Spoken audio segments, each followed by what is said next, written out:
Hello there, and welcome to another video.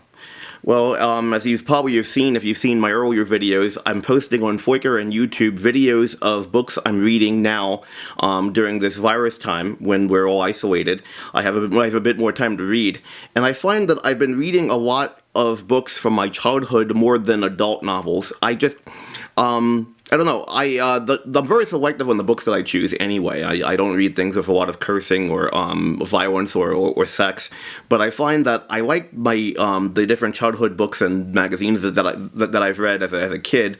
They're shorter. They're lighter. I can enjoy them. I feel a sense of nostalgia, which I really enjoy. And so on that vein, I'm going back to 1985. 1985. Not Back to the Future though. I'm going back to 1985, and I'm reading the Not Quite Human books. I don't know how many people have heard of them. They weren't really popular, but Disney actually made several TV movies based on them, so you might know them from that. In the 80s, Disney had a program called The Wonderful World of Disney, where they showed different movies that they'd made, and they made a series of movies based on them. They weren't as good, honestly. But anyway, the premise of these books are this. So, there is a scientist, Dr. Carson, and he has a young daughter who's 12, and he builds an android who he makes in the likeness of a 13-year-old boy. They move to a different town so that nobody knows them, and I imagine he's a widow. They don't actually no, they do say that actually. Yeah, so he is a widow. But anyway, so in the new town, no one knows the family, and of course this is before internet and everything, so I guess they were able to just have a son. Basically, it was easier back then. But so he has an experiment where he has his android pose as a human boy, and he wants to see if they can actually adapt and fool people into thinking that he's a human. It's a pretty good series. Like I said, it's a lot more interesting than the TV movies. They were Disney makes things more of a how do you say it? They Disneyfy the movies, so they make them into more of a cutesy thing. Now, these books are good, but they're not cutesy. The covers, I like the covers, but they really don't portray a 12 and 13-year-old kids. I mean, okay, so the book one, as an example, it makes Dr. Carson look like a mad scientist. His daughter here, Becky, is getting shocked, and the android's just kind of like there. I don't know. I don't. It really makes him look like a mad scientist, which he's not. But his daughter might look 12 or 13 there, but not to me. And the second one, so there's an adventure in each book, which I'll describe in a second, but just looking at the cover artwork. The third one, this one especially, I mean, this looks almost kind of like a vampish kind of book or something. It's really not. This young lady in the second and third book covers, she has a crush on Chip. That's the name of the android. Of course, she thinks he's a human, and she's 13, and she's just kind of chased him around and wants to date him. Very chaste. Nothing really, I don't know, it looks really weird to me. It always did, but it's not anything bad. Another thing, too, which, obviously, again, I guess they just do this for the sake of the book so that you remember he's an android. I think every single book you see circuitry coming out of him. That's not the way it was in the books. I mean, like, the people would have to be completely idiotic if there's a robot that has his chest exposed where you see circuits coming out of it and he just has his back turned and they have no idea why. He never had a shirt off in any of the books in front of anyone like this. But still, this was actually one of my favorite books. But again, if you look at the cover here, so this is Aaron. That's the girl who had a crush on him. This is his sister Becky, the real human. She's 12, she's 13, and the android's playing a 13-year-old boy. They don't look that young to me. They never did. When I was a kid in 1985, I was probably like 10, but, I knew that they didn't look 13. They looked more like they were like in their late teens.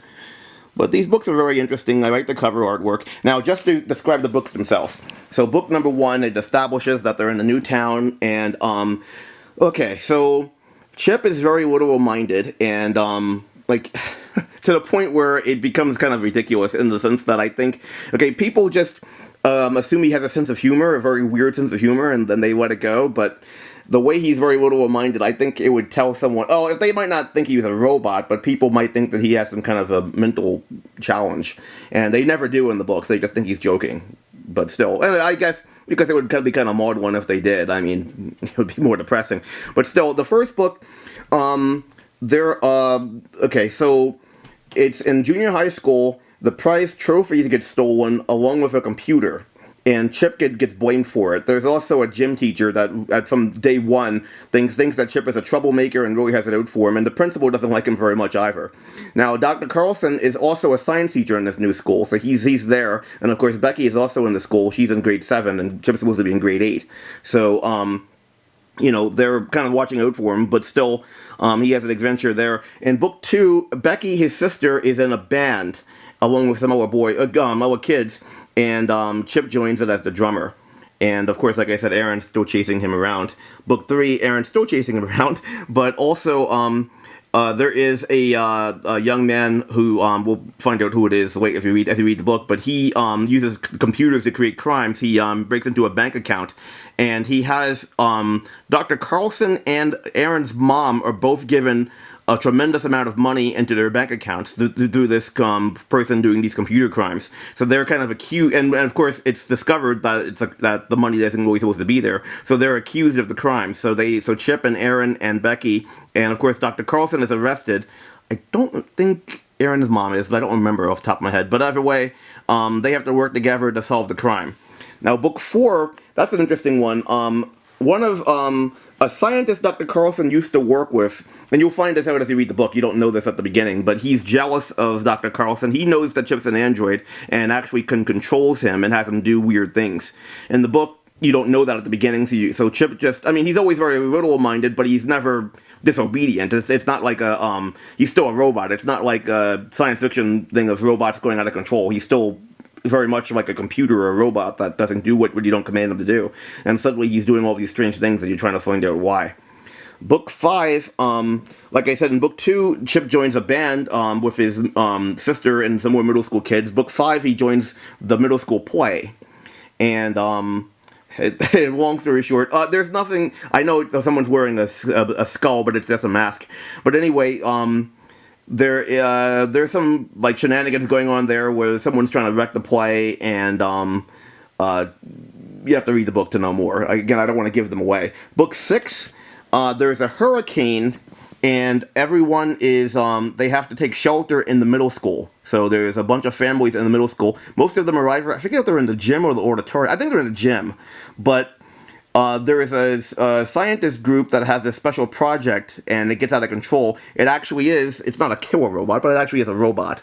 And it is released, I think, on purpose by some villains, if I remember correctly. I'm rereading them. I'm on book 3 right now, so I don't remember off the top of my head. I haven't read this in a number of years, but I think he does. I think he is controlled by some villains or espionage agents or something. But he's going wacko, and of course, that's Aaron, the girl who likes Chip, and that's Chip. And you'll find that they have to stop this robot and stop this plot. And the robot is actually much stronger than Chip. I remember at one point. I haven't read these books in years, but I remember at one point, like, Chip tries to stop the robot, and of course Chip is very, very strong and very, very fast, and just like a robot would be, but he's completely outclassed by this other robot. It just tosses him around like a rag doll. But anyway, it's a really good series, and like I said, Disney made they made a movie trilogy on them.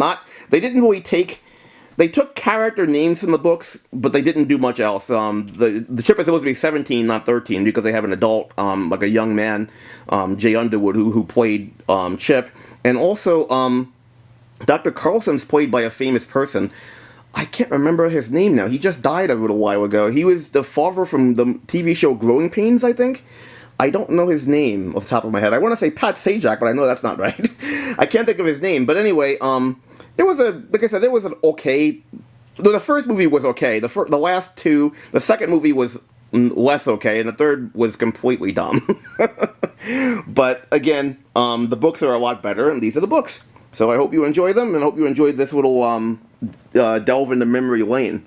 Okay, thank you.